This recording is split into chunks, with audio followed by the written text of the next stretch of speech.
Our goal is to compare these three today, and we're gonna try to take them off-road. We're gonna do a drag race, talk about the tech features, talk about everything you need to know before looking into buying either or.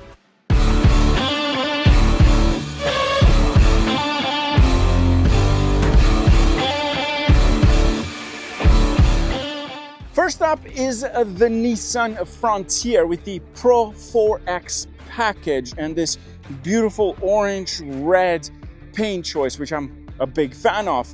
Now, this is my first time driving this trim, and this is sort of your off-road package. It's not as beastie mode, for example, as the Ford Ranger Raptor or the TRD Pro Tacoma, but it still offers some of that off-road experience, including the tires that this comes with. Then we've got the off-road package for the wheels, which are quite nice. It's lifted off the ground a bit more compared to the standard Frontier, a hard body, for example, the last one that we had. You have this two-tone finish in the front. We've got the silver at the top. We've got the badge, which matches the paint color, and the blacked out area. At the bottom for off-road, this one has a skid plate. We've got the tow hooks or recovery hooks in the front painted to make sure that if you get stuck, you can use that. And then we have the Ford Ranger Lariat with the off-road package. Now this one, it's a bit interesting because it does have an off-road package. It's not really a full off-road like, for example, the Tram or the Ranger Raptor, because it does have the Lariat. You get some of the chrome finish on the outside. You can see it clearly, but added for off-road, underneath we have a skid plate and we've got two recovery hooks at the bottom if in case you get stuck. They're not painted for this package because of the Lariat trim. And then we have the Honda Ridgeline Trail Sport. Now, from the trim itself, Trail Sport means that bit of off-road and a bit of a daily driving. Having said that, this is your SUV chopped in half, made it look like a pickup truck, shares the platform with other SUVs in the Honda lineup. But you can do a little bit of off-roading. Now, if you're planning to go deep areas, that's not something you want to do with this vehicle because you don't get a skid plate underneath, you don't have the best approach angle, not the best departure angle, you don't have any recovery hooks in the front. So if you do get stuck, well, you're kind of screwed. There's only sort of like a 1 point for towing, but that's about it. You're not even close to what these two offer in terms of off-roading, but it does do some of the pickup stuff like towing. It's got a nice payload. Moving on to the back side, we'll start first with the Pro 4X. Rugged rear end, very beefy. There's no side step around this area, but you do got a step in here and you've got one on this side. Now this one, it's plastic, it's not metal. It would have been nice to be metal, but then you add more weight to it. We've got tailgate, which is not powered, but it does have soft options. So if you do that, and there you go. So it's not that hard like closing it. You don't have any buttons over here. There's just a backup camera, and that's about it. At the bottom, we have one recovery hook on each side, and there's an exhaust tip located onto the right side, and that's about it. Moving on to the Ford Ranger Lariat with the FX4 off-road package. Still got chrome on the bumper, but this one has steps in here, and there's also one on this side and one on that side. It doesn't have a power tailgate with this package. It does have an option to open and close softly, which is nice and handy.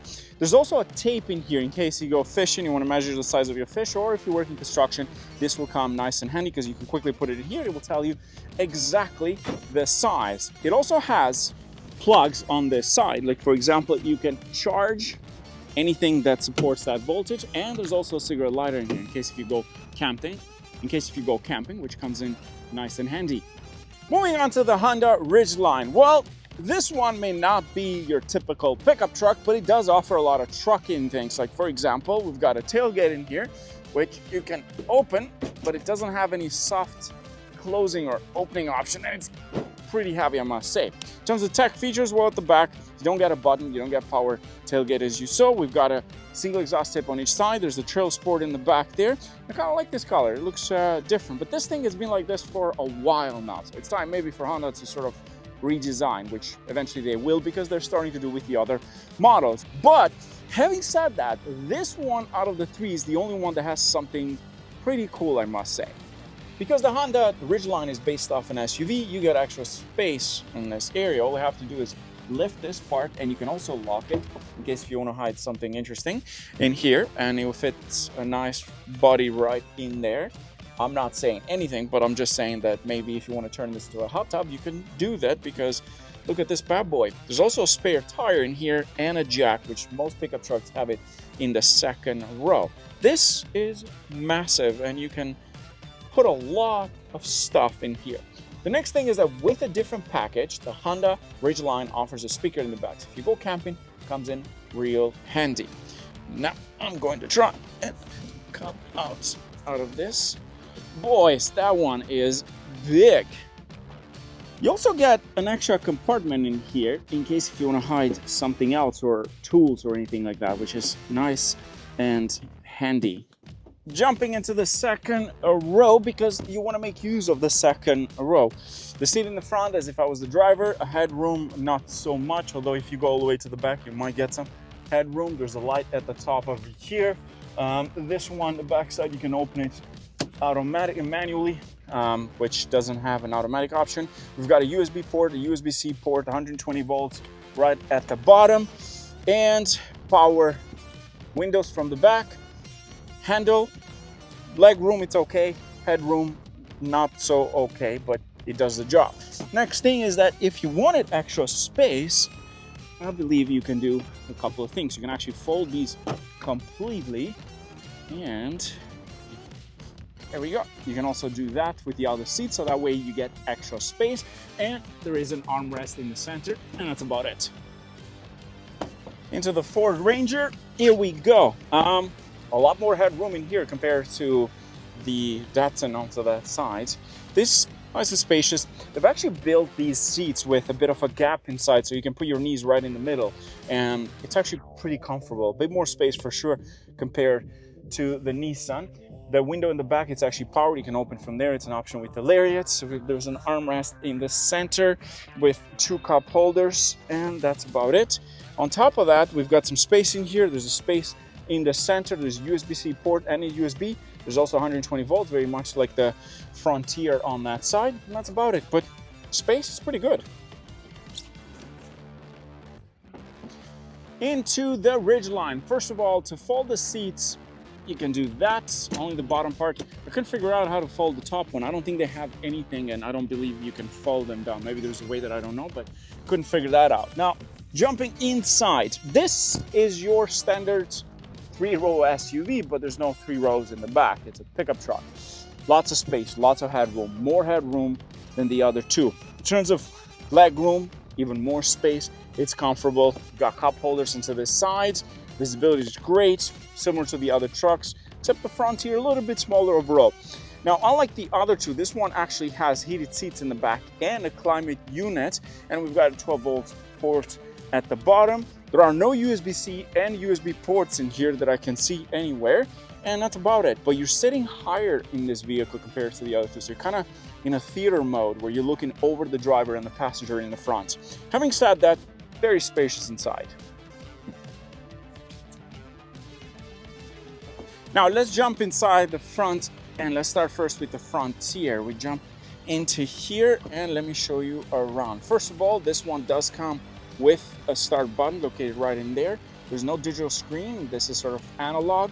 We've got a screen in the center. This is massive, and you can see, look at that. With the Apple CarPlay, you can see pretty much the whole thing, which is quite nice. We've got some buttons in here for easy use. There's a Frontier, there's a climate unit onto this side, there's a wireless charging pad in there, cup holders, that's our radio. We got some space there for your actual stuff. I've got my sunglasses. There is a compartment onto this side. All these buttons for the cruise control, the radio, and so on. More switches onto this side and more switches down there where you can control your traction. And this one has an old-fashioned brake, so you kind of like brake and release at the bottom, which is nice and handy. And on top of that, this one actually has one of my favorite things, and you do get an actual shift knob, which you can put it into drive and manual as well, but there's no paddle shifters in the back because at the end of the day, it is a pickup truck. Now, to switch the wheel drivetrain, we've got 2-wheel, 4-wheel high, and 4-wheel low, and you can actually do it as you're driving, which is nice and impressive. In terms of safety, In terms of convenience, we've got the heated seats in the front, heated steering wheel, parking sensors, same thing for that driver, and we've got USB-C and a USB port. The interior, I kind of like it. The seats are nice. We've got this Frontier badge in the center, which is nice and handy. And as you can see quickly here, nice matching color onto the side. We've got the stitches all the way around it. What do I think about it overall? It's pretty good, I must admit. And with this package, I love that massive screen. Look at that. There's giants in there. It does have a 360 camera with this package, which is nice. And it's kind of like outdated a little bit, but it does the job just fine. Big fan of it. Jumping inside the Ford Ranger. This one, it's quite nice. Look at this beautiful interior. We've got the leather seats. And here we go. Now, the Ranger is a bit more advanced than the other two because it has been redesigned. We've got this massive screen in the center. To start it up, it does have a push start button, and there you go. It has a nice presentation for the cluster. Shows you quite a lot of information, especially in here. Like, for example, if you want to go off-roading, look at that, pitch and roll, driver assistant package, off-road status, and everything else. So, and then at the top, we've got your fuel level, oil pressure, and the rest of the information. The steering wheel, it is new for this year.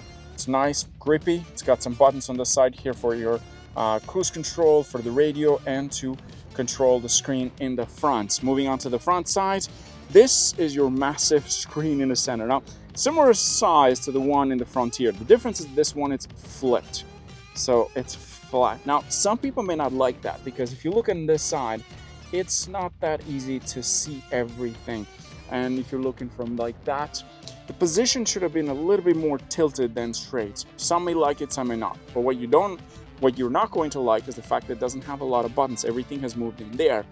They have included some buttons for your AC, so your climate control unit, but you still get everything in here. Now, the infotainment is pretty much new for this year. You've seen it in other vehicles. It's a new layout, and there's a lot of options in here for your phone. There's more settings you can go through. There's a 360 camera similar to the one in the Frontier as well.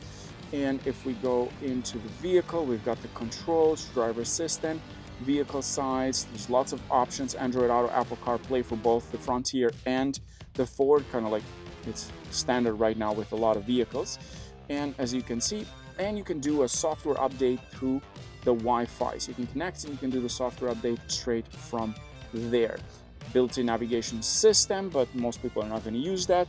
And you do get heated seats in the front and heated steering wheel. Moving on to the center part, we've got a shift knob in here, easy to use, the park, drive, and reverse. The manual mode is onto the side over here. There's a parking brake, which this one has it powered, unlike the Frontier, which is manual. Which one do I like? I don't really care. They do the same job.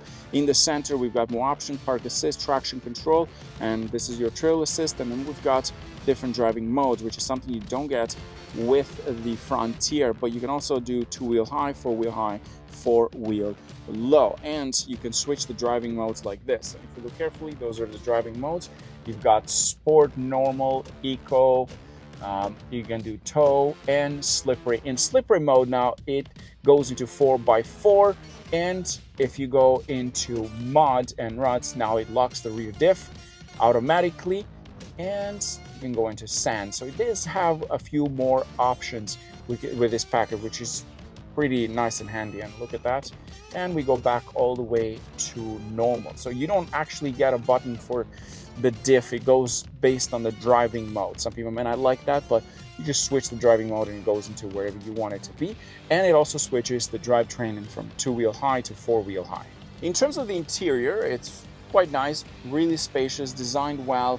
We've got the rubber mats with the Ranger badge. There's some space in here for the passenger that you can use. There's also a compartment at the top, something you don't get with the Frontier, and I believe the Honda doesn't have that, and your standard glove box. Lots of space. There is a wireless charging pad in there, and your standard armrest that you get with a Frontier. Now let's jump into the Honda. Now, your Honda is essentially outdated by now because Honda has introduced a lot of different models with different interior. This is pretty much outdated at this point, so it does need a redesign from the inside. But Having said that, when you jump in here, you don't find a pickup truck design, you find an SUV design, which is something that Honda is aiming for. It does have a start button, and it's pretty easy to notice that this is an SUV without looking on the outside, so you don't feel like it's a pickup truck.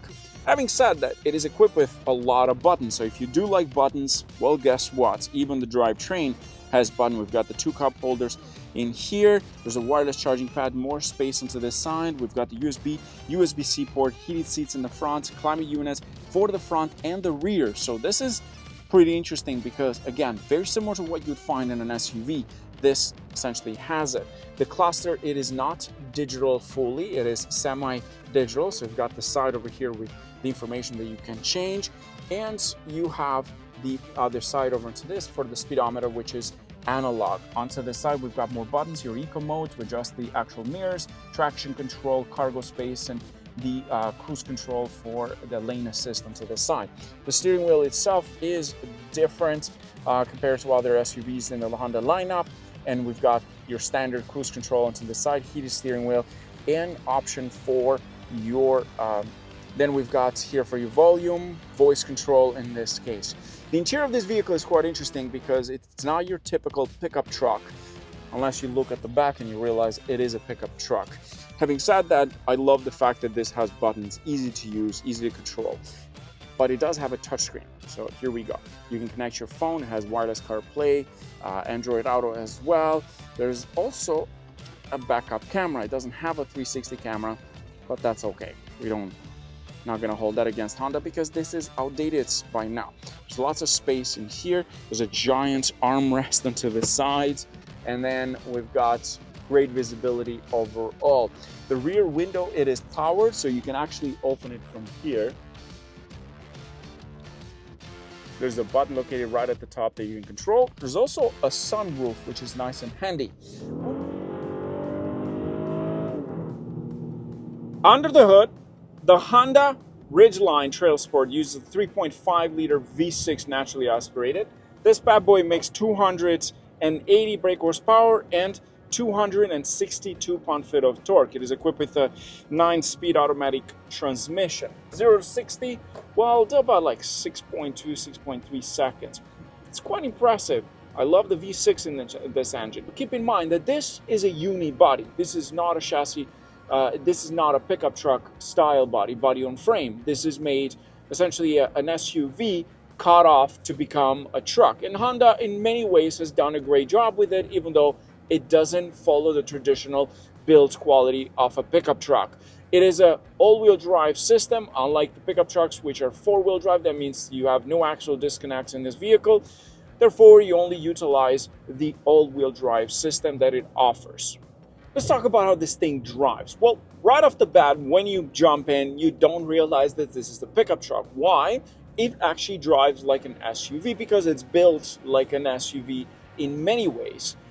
Unlike body-on-frame trucks, the unibody construction integrates the frame and the body into a structure, which also improves rigidity and weight. Now, some of the advantages that you get buying a unibody vehicle, especially if you use this for day-to-day, you've got a smoother ride, better handling overall. You don't feel that jump up and down, front and back that you feel in pickup trucks. It feels more like a normal SUV, yet with trucking capabilities, limited, but still offered. And you also have better fuel efficiency compared to the body on chassis because of the weight.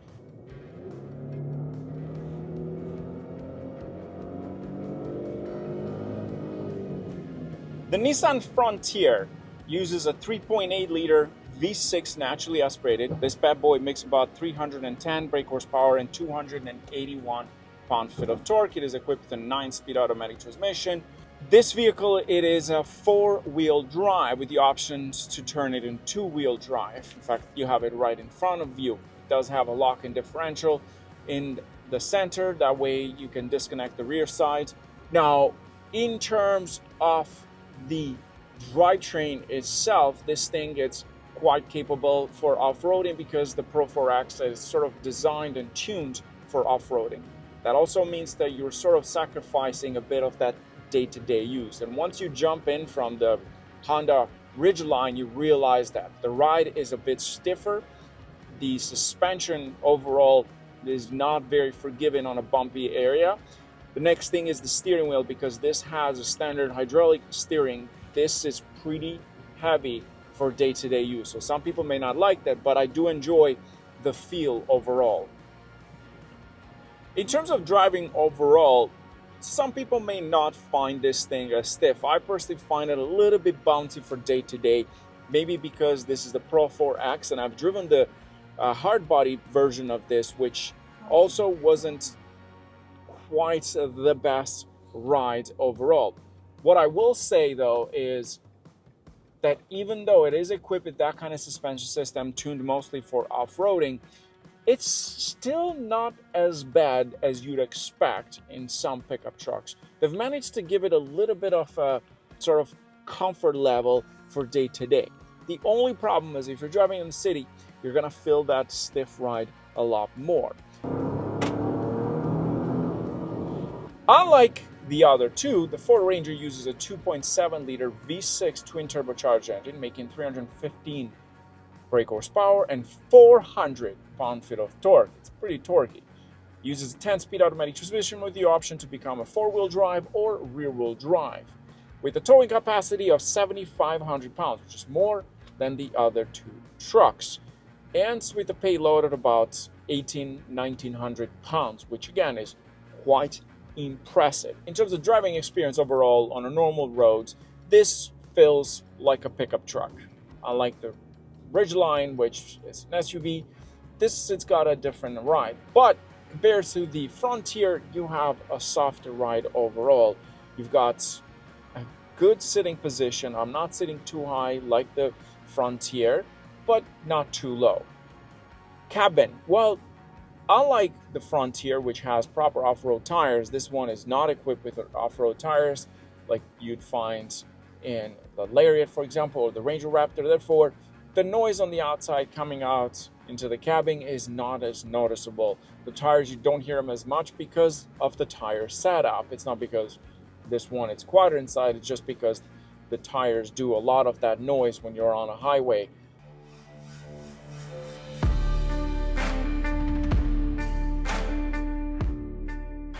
Our next goal was to take these three off-roading. We have our own spot not too far away from Toronto that we can actually do off-road test, which we did previously with the Ranger Raptor, the Tacoma, and the Frontier. Unfortunately, things didn't go as planned. Okay, we're gonna see if the Honda can make it up there, which I highly doubted because even the Nissan was like struggling. So do you want to drive or you want me to drive? Do you feel confident? I feel confident, but I'm not feel confident in the truck. To be honest, if the Honda makes it all the way up there, we've got to do some work, more work, but I have zero. It's just no way because I think I'm gonna die, but I'm comfortable with that. No, you won't be dying, that's for sure. But it's not gonna be fun. Like I don't know. I feel like it's too steep and there's so much ice and water and snow and it's all mixed. So let's see. Right. I'm gonna be very shocked if it does, but let's see. I might be wrong. We'll send it or just... No, just drive normally, because if you drive too fast, you will... You want to close the window? No, it's okay. If this thing makes it all the way up there, I'm going to be very impressed. I have a feeling we're going to get stuck, because it doesn't have the best ground clearance.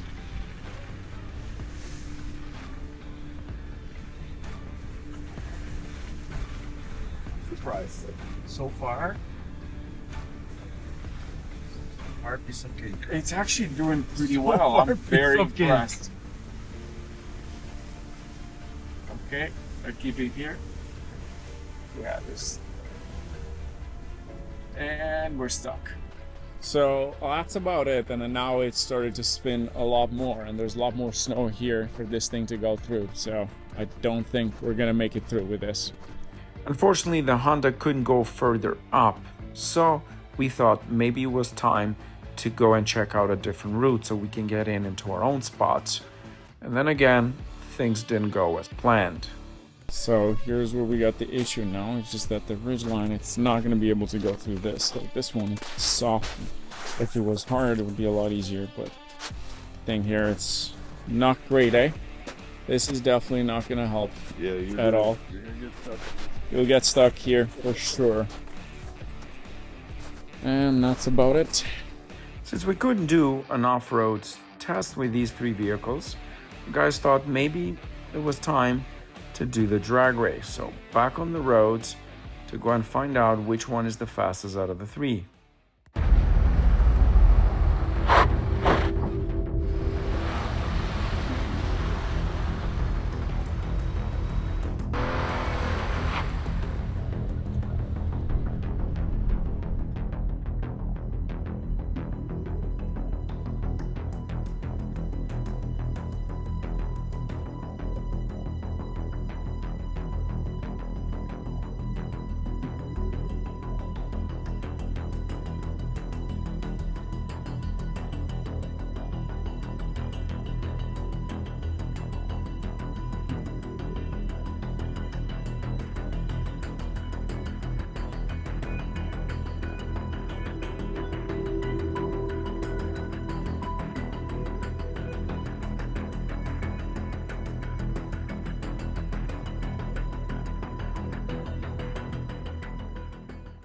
If you're looking for your next car, guess what? It's called Car Snap. It's the easiest way to find your next vehicle. It's AI technology. All you have to do is take a picture of any vehicle you like. It'll tell you exactly what vehicle it is, the specs, and most importantly, all the listings around your area, plus YouTube reviews. So if you're searching for a vehicle, you're going to have all that information in one app. So download it. It's for free. Okay, boys, she's wet today. And when I mean with she, it's the runway. Let's get that straight. But you know what? These are trucks. They're fun to do. We're gonna have to drive over all the shit that the coyotes left on the runway. Thank you, coyotes, for the nice gift. I am ready on this side. Jim and I are gonna stay in two-wheel drive. Well, that's because we think it's better that way. You know, we get some of that power, plus it's a road race. We're gonna do the road race first. I'd say we'd do it about like 60 kilometers because it's hard to get these things up to 80 all the way there.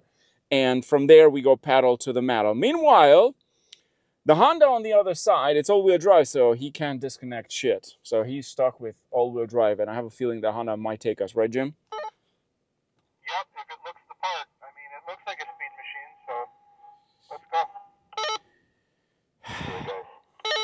let's go. Jim, you have sport mode. I got nothing. I've got two-wheel drive, four-wheel high, and manual transmission, and that's about it. I've got no drive modes in this thing. I can disconnect the rear wheel, but that's about it. It's like I can disconnect the in the back, and yeah, that's about it. 3, 2, 1, go.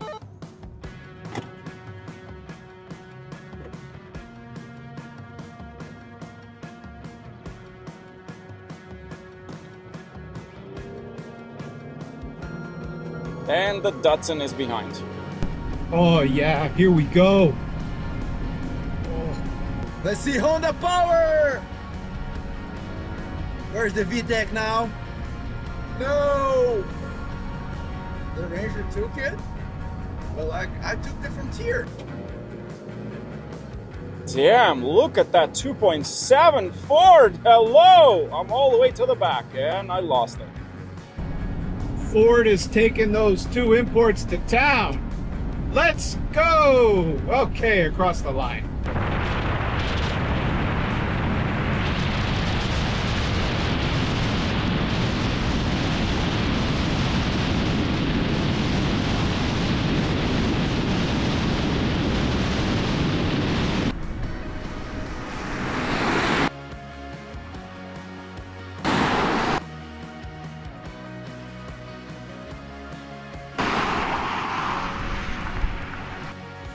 Here we go.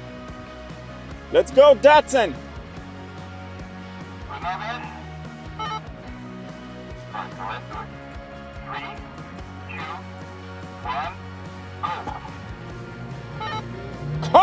on, Nissan!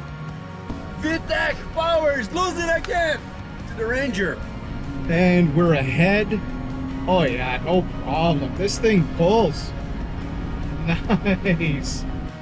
Wow, that Ford is fast. That Ford is faster. That thing is gone on us. The Datsun is all the way to the back. Yeah, this is definitely not the fastest car ever. That's not the fastest pickup truck.